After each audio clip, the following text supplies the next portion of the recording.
I used Android my whole life. Every phone I ever had was Android. 1 month ago, I bought the iPhone 17 and this phone is absolutely insane. Now maybe you think this is just another review that only says good things. It is not. It's my practical review because I have a real question for you. A serious one. The iPhone 17 came out in September. We are now in 2016. Many months later, the next iPhone is coming soon. So the question is simple. This late, should you still spend your money on this phone? I will answer that. But first, let me show you everything. The design, the display, the camera, the speed, the battery, and one more thing. This one has one big problem, a real one. I will show it to you later in this video, so stay with me until the end.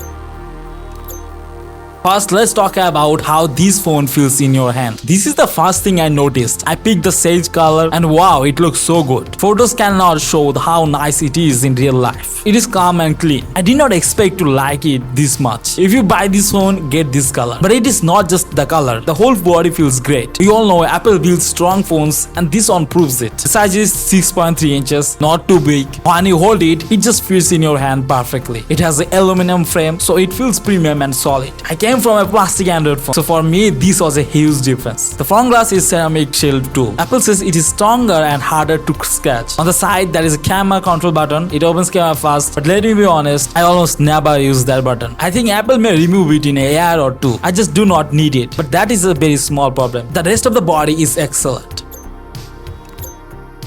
Now the display. This may be the best screen I have ever used. And I am not saying that just to hype you. It is a 6.3-inch screen. It has 120Hz always on display, the dynamic island, and 3000 nits of brightness. Those are just numbers. Let me tell you what they feel like. My old phone was 90Hz. This one is 120Hz. The difference is huge. Everything moves smoother, scrolling is smooth, games are smooth. After you use this screen, you cannot go back to slow on. And the brightness is very good. Inside, outside, even in strong sunlight, I could always see the screen clearly. There is also anti-reflective coating. It is not as strong as Samsung, so I will not say it is a better than it is, but it helps. Remember this display, it is one of the biggest reasons to buy this iPhone. I will come back to it at the end.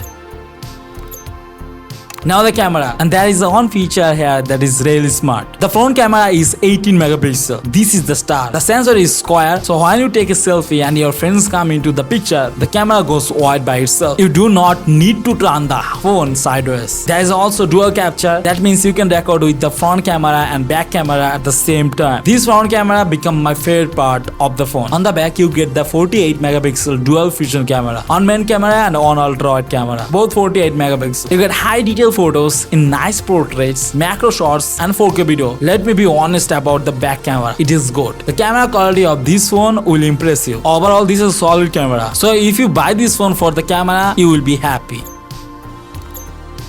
Now performance, and this part is amazing. This small phone has the A19 chip, and here is the crazy thing. This chip almost delivers the same performance like iPhone 17 Pro and Pro Max. So any game you play runs at the highest settings, full speed. On FPS games you easily get 90 FPS to 120 FPS. Now remember, this chip is very powerful. Keep that in mind. Later I will show you how this power also creates a problem. But the biggest story for me was iOS. I moved from Android after my whole life, and I will be honest, the first 1 or 2 days felt strange. Things are different places, some things take an extra step. I felt a little lost. Then I got used to it and I started to love it, especially because I have other Apple products. I have a Mac and everything connects together. It makes my work faster and easier, and I actually really love the iOS. It looks good and it's more efficient, and overall I think it's a solid UI. So my advice for people switching, give it a 1 week. Do not judge it on the first day. After a week you will understand it.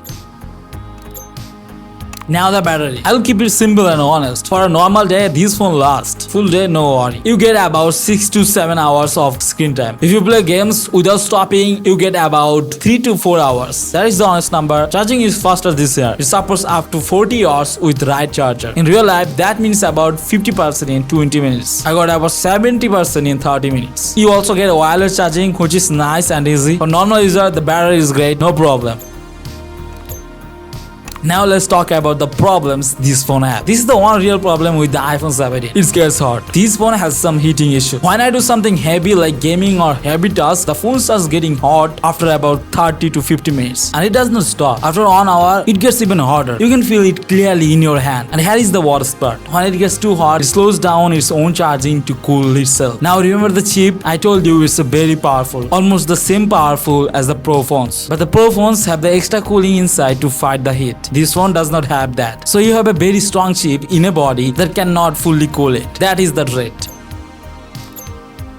This is a reason to not buy it? For me, no. I don't play games for the 3 hours every day. For normal use like browsing, messages, photos and videos, you will almost never feel the heat. But if you are a heavy gamer, you should know this before you buy. There are a few small things too. Moving big files in the cable is slow. There's a no zoom lens. But none of these bothered me daily. The heat is the only one I really need to talk about.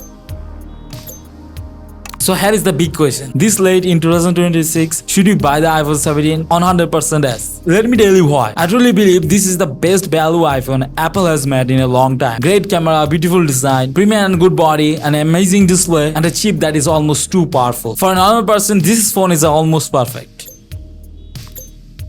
Now here is the something most people do not know, and this is why buying it now is smart, not risky. Normally you would say, do not buy iPhone this late, the new one is coming. But this time it is not. Apple changed its plan. There is no new normal iPhone coming this year. The next one is not expected until early 2017. You are not buying an old phone about to be replaced. You are buying the current one. So should you buy it? If you have an iPhone 13 or 14 or any older phone, this will feel like a massive upgrade. And if you are an Android user thinking about switching like I was, you will love it. If this video helped you decide, please like and subscribe. That is for me. Thanks for watching.